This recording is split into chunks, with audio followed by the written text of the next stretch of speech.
Hello to you all. Welcome into the Eric Zane Show podcast, a daily show where I discuss news, nonsense, and my personal adventures. Three-dog couch. They get a little cuddled up when we start the show in here because it's like a little colder when we start. And then, like, O'Neill usually gets kind of stressed out. He's like, all right, it's warm enough. I'm out of here. Oh, my God. I feel like kind of a dick right now. So the NFK, my brother-in-law, I don't want to say that I'm constantly busting his balls, but, there's just certain things that have to be brought up. Feces on walls, he gets like a whole tablespoon of mayonnaise on his thumb and then opens the fridge. There's always food on shit. Basically a salt and pepper shaker. Those are napkins in this house because, he gets 3 pounds of fucking mayo on his hands. He doesn't wipe his hands off, and then he touches shit. But the big one is when he prepares food, where you and I with a salt and pepper shaker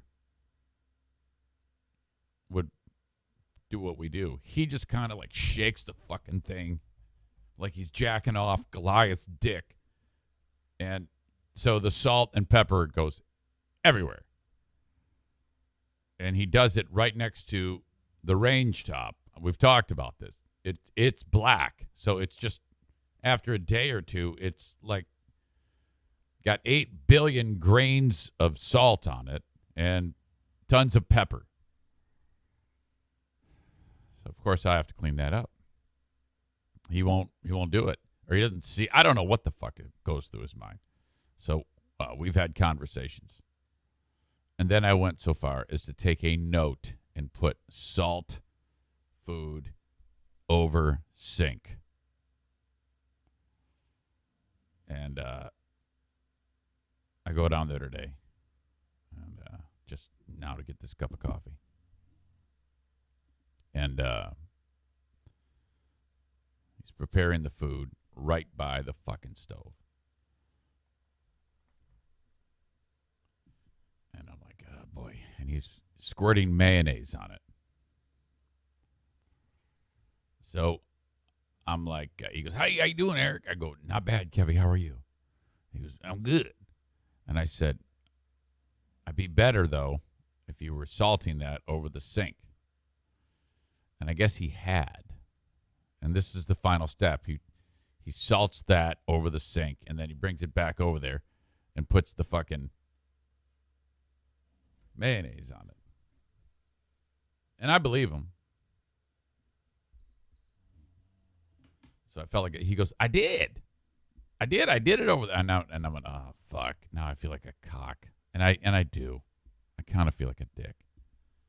Because I'm, But at the same time, I'm like, come on, man.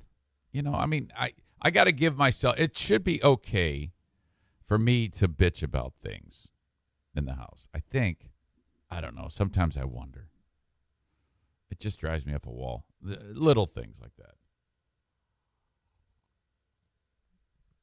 So now if I'm in there in the kitchen and he needs to come in there because he has to get up every 5 minutes, I can see him kind of like looking to see if I'm still in there. And if I'm in there, he won't come in. So I think he's like, oh, your boy, just wait till the number one screw is out of the kitchen before I even go in there. I don't want to have to put up with his bullshit. So like, God. Holy shit. This show happens each and every day of the week from the Baldwin Ace Hardware Fear Bunker Studio. Baldwin Ace Hardware, a beacon of DIY awesomeness in the Northland. We are very, very quickly approaching 4 years of podcasting. That will be on January 6th. It was January 6th, 2019. I bring that up for a reason. By the way, the longest I ever worked in one place was just under 15 years at WGRD. By like a lot. The second longest term of employment I have ever had has been this podcast. When I say term of employment, I mean like at one place. I take it back. When I was doing Z93 with Cecil with a Y in Saginaw, Michigan, it was different, though, because I started there in like 1991 as a part-timer and then was like on the air overnights and then nights and then afternoons and then mornings. But I did mornings at Z93 from 95 to 98, so about 3 years. So, I don't really count that as, I guess I was working there for that long in one place. So maybe that would be number 2. But it's remarkable to think that this podcast is right up there in terms of longevity in one particular setting. Nearly 4 years. Thank you. I appreciate you. In fact, I got a nice email from this dude, John. John, in fact, I read an email from John not long ago. John from Connecticut. He reached out to me and said, "Hey, I just found out that you have a show. I haven't heard from you in 7 years. So, like the last time when I was on Free Burn Hot Wings, that was the last time this guy had heard from me." And he sent me a note saying, "Hey, I'm going to try this for 2 weeks and see how you do." So I wrote back, and I was like, "Oh, awesome. Well, thanks. Yeah, I appreciate that." He writes, update from John. And I had sent him a couple other notes on a different email that he has, and he didn't get those till I told him about them. Say, "Hey, check your other email." Good morning, Eric. Thanks for the note. I didn't see your other emails. The account linked blah, blah, blah. Boring. No, I'm not related to Wells Crowther. Must be a different Crowther. And unrelated to the David Crowther roofing contractor from Florida who stole $2.7 million in PPP loans. Unrelated. I won't get butthurt if you think otherwise and link me to either. Apparently, there are a lot of Crowthers out there. Over the past 2 weeks, Eric, you have entertained me, which is what this is all about, and supporting your family, of course. I've been engaged, entertained, and even pissed off at you as I have listened over the past 2 weeks. Now, that line right there is music to my ears. It's always been about anything but boring. It can make you mad, sad, glad, happy, frustrated, anxiety, stressed, grossed out, enraged, whatever. As long as you're not bored. It can even be shitty as long as you're not bored. Anything but boring is the goal. So when I read that this morning, I was like, oh, thank God. Because seriously, when it comes to these types of interactions, they mean a lot to me. So if it's good or bad, they have an effect. And usually it takes 10 good ones to outweigh one bad one. It's just the way it is. Over the last 2 weeks. If you ever want to know about my journey, there's that word again, on how I got to this point, just let me know. I look forward to what you have to offer, and I'm thrilled that you and your family seem healthy and happy. Signed, John. I don't know if John's from Connecticut. I think he's from Connecticut. It listed him from Connecticut, but he's got a Michigan cell phone number, so maybe he moved to Connecticut. I don't know why I'm so concerned about where this guy's from. What the fuck is wrong with me? Hang on. Got coffee. Got to drink it.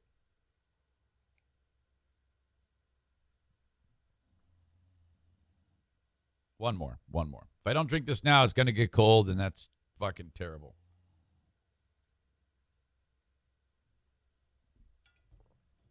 Absolutely perfect.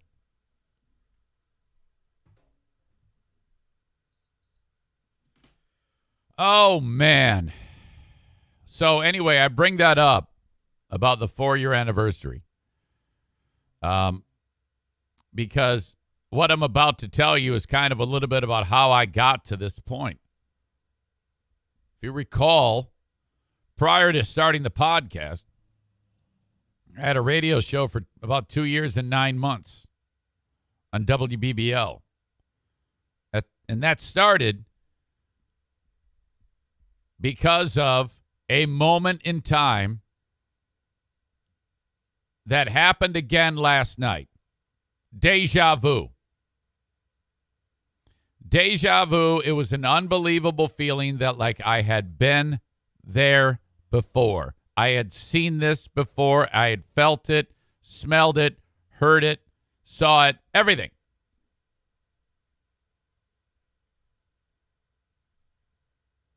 What led to my demise,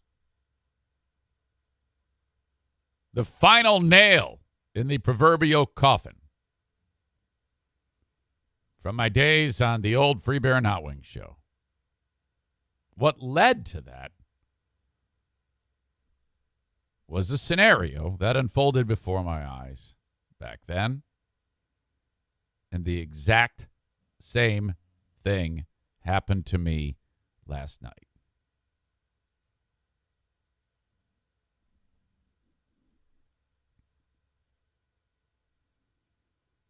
Rob says, "You made fun of pants again?" Florida man says, "Oh God, no."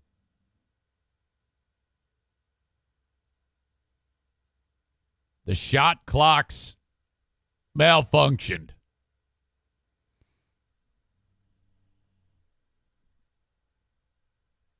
I'm at the Grand Rapids Gold game at Van Andel Arena last night, courtside, making final preparations to start this show. At the game, that is. And I hear between the crew chief, the umpire, and the referee, that's what the officials are known as. They're discussing something intently courtside. And as I got my notes and whatever it is that I do to get ready, and I hear, "Okay, we're counting on you." And my head is down. And this is exactly how it went 7 years ago. It was February of 2016. "Okay, we're going to need your help." I look up. And it's the ref. And he has the rule book. The actual NBA G League rule book. There's an actual book. And they have consulted it and read it. And he circled one of the laws of the league. And he hands it to me. And he says, "We're going to need you to do number 3. I look at it, and it says number 3. It says, "If shot clocks are not functioning, PA announcer will announce 10 seconds when the shot clock gets down to 10 seconds. And then we'll count 5, 4. This is exactly what happened to me 7 years ago. And I read it, and then I put 2 and 2 together, and I there's like side eye from all the other what do you call it, courtside officials that are aware of what I am hearing and the scenario and know my history, and I look up at them and I go, "Oh yeah, I've been through this before." And the breaking of ice, it was just like shattering, and you hear all these fucking timekeepers, stat guys,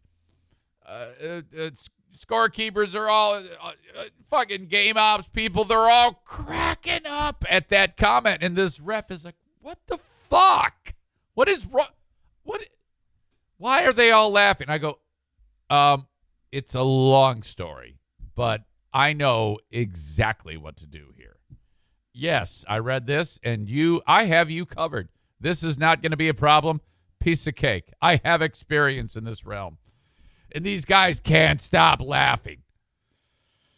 And So then it becomes clear as soon as the game starts after that there's no shot clock. So, but I have something to look off of to count it down.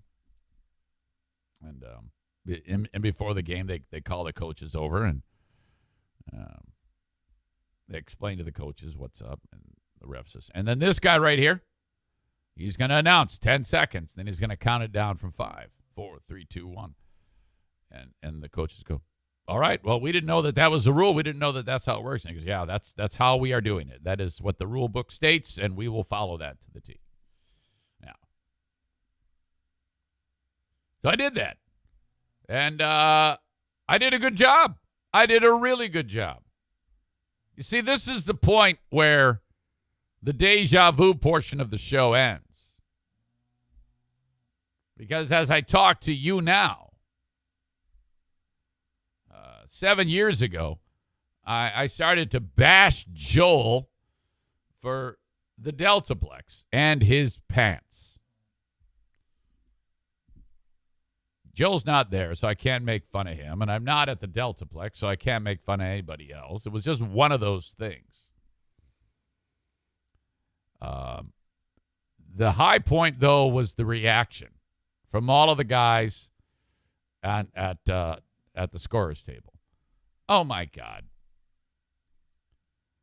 There was a few times during what I had to do that I, missed it. I missed the 10-second mark. And then, so the benches of players, like all the backup players, they start counting to benefit their team. They're 5, 4. They start doing it. And so I was like, oh, shit. So I missed it a few times. No big deal, though. It was fine. It was a little bit more work, but we got it done.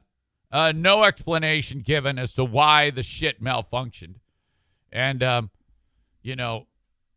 had I not done that back then 7 years ago, we would not be here right now. Boy, it's kind of like a what-if scenario. Had that not happened, well, ultimately, I'll tell you this. Had I not made fun of Joel's pants and annoyed the shit out of him 7 years ago, something else would have happened. Okay? There was no place for me anymore on that show. No way, no how. And like I'd indicated to y'all before, I felt it for some time that this show is changing. We're doing things differently. We're either getting fat and lazy, or we've lost and lost our drive, or something is keeping us from doing the entertaining show that we did before. So the show was already kind of trending down, in my opinion, in quality. Maybe not in audience. We still had plenty of people that listened to the show, and in fact, they still do now. But in my opinion, it was trending down for a pretty long period of time with me there. I wasn't making anything better, And I just, it's just remarkable to think that all the things that have happened between then and now. So ultimately, because people have said, well, if you had not said anything, you'd still be there today. No, I would not. No, that would not have happened. I would have fucked something up. When I say fuck something up, basically do what I always have done. I never stopped doing what I always did. And it wasn't, when the show started to transform and Peter Kosan started to lean on the show as to the quality of it and how it should be presented. And we started to buy into that. That's when the show started to, in my opinion, trend downward. And I always felt pressure, like, oh my God, I gotta say something. I gotta do something to do, because there were many times on that show where because we had a show plan and there was all these little notes in it about what we're going to talk about. And we'd be coming back from a commercial and Greg Freebeer would say, what do you guys want to do here? And no one had any idea. We're like, oh.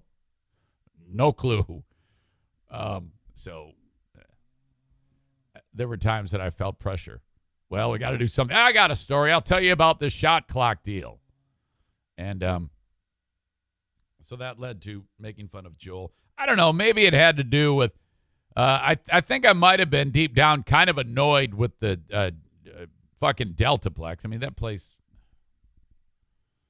I mean, maybe it was smelling of funnel cakes too much. Of fried funnel cakes as the main cuisine at the Deltaplex.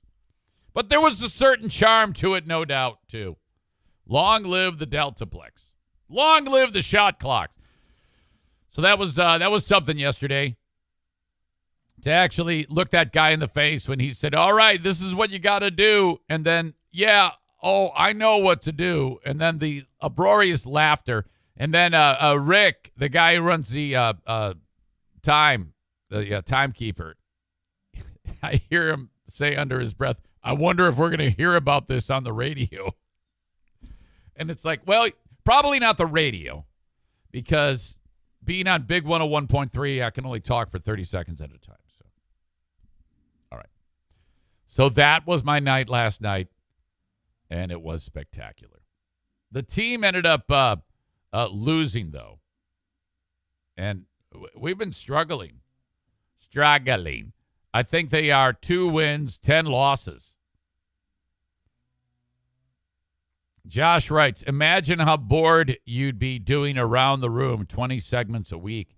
Yeah, I don't know how they are able to do that. Okay? Personal stories are key to this type of content. All right? And but I'm lucky if there's one a day that happened to me. And there are some days I sit down here and I'm like, there isn't anything. Don't try to make something that isn't there. Don't try to make it happen. Just, do a typical show where you comment on things going on in the world. That's totally fine. Ultimately, I would love to have that because I usually start with that. Something ridiculous that happened in and around the house, or maybe I caught a dog eating a pile of shit or something. It's got to be something that moves a meter, something that's anything but boring, which is kind of what brings me back to my conversation I had with old John there on the email. But if you don't have it, you don't have it. So they every day do this really shitty segment where they go around the room, and that was ripped off from their former producer Justin, who they hated the guy, and he came up with it. He didn't come up with it. He talked about it, how another radio show he worked on did it, and it was terrible. Well, they fucking adopted it, and now they do it, and it stinks. It's the worst. And it would be something if, something came from the conversation, something that propelled it into something that was actually a conflict between show members or a ridiculous reaction. Joe was the one that, if there was going to be anything that happened, he was going to do it. Obviously, he's not there anymore for reasons that we can only, since the big resignation. Since, oh, my God, man, I've been worked to the bone. I got to regroup and resign. So, really, you have extremely boring people talking about boring shit. And it's awful. God, what was it? Because they do a segment now where it's called Hot Wings Hot Take. Have you heard this? This is like the new What Hot Wings Thinks. At one point in the show, he goes, hey, I'm Hot Wings, and here's my hot take. Here's my hot take. And it's all things like, if you eat cold pizza, you're an animal. And it stinks. It's just a fucking shit show. And it's designed to bring out a conversation or a fake conflict. And oh, God.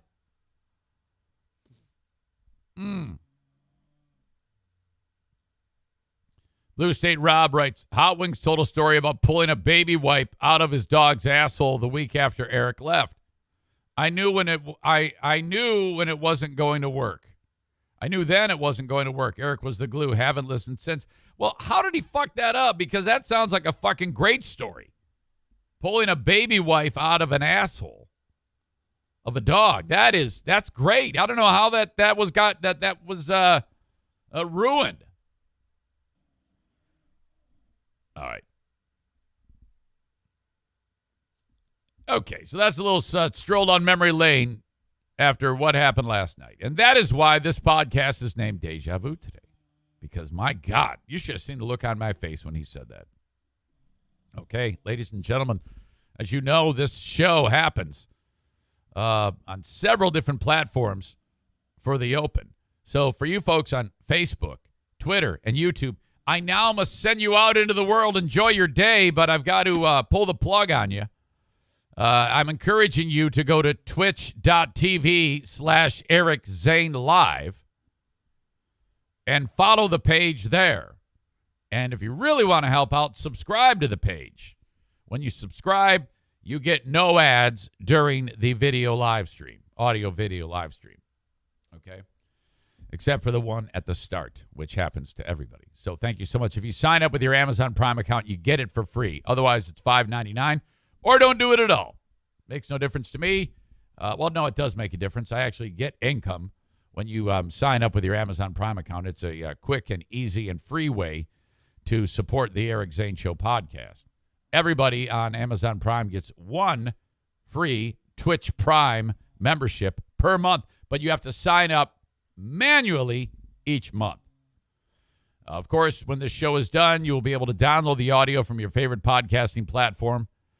Just search Eric Zane Show on whatever podcasting platform that you like, and it's there. It's on all of them. In fact, I just signed with iHeart. Oh, my God. I signed a deal with iHeart to carry the Eric Zane Show podcast. So iHeart, I'm on Apple Podcasts, Spotify, Stitcher, Twatter, Fucker, all those things. All right? Just search Eric Zane Show. And as always, send me an email on the Shoreliner Striping inbox if you would like to correspond. Eric at ericzaneshow.com. Blue State Rob says, Freeburn Hot Wings just need to do a segment called This Week in Eating Pussy with Hot Wings. What the fuck? Instead of Hot Wings talking about anything. I'm not even sure what that means. I like Kelly, for the record.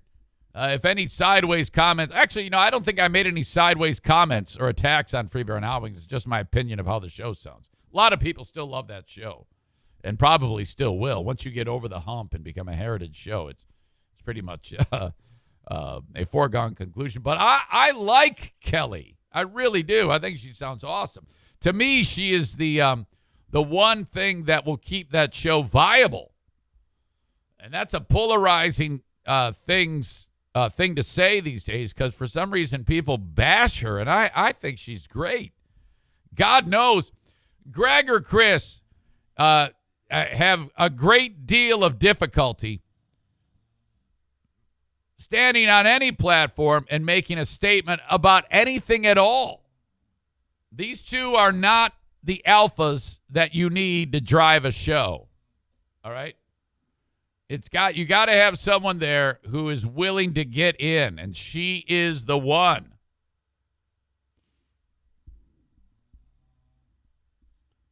Ryan says, iHeart is so dead they'll even take your podcast, eh? Watch it!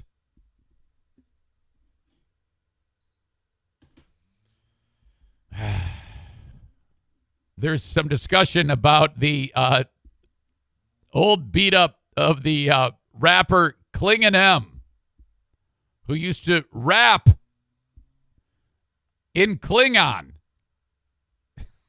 Some German dude. And the beat up that ensued. Rap, you fucking Nazi. All right, hang up on him. What do you want me to rap about now? I don't know anything. You're the rapper. Fuck you. Rap. All right.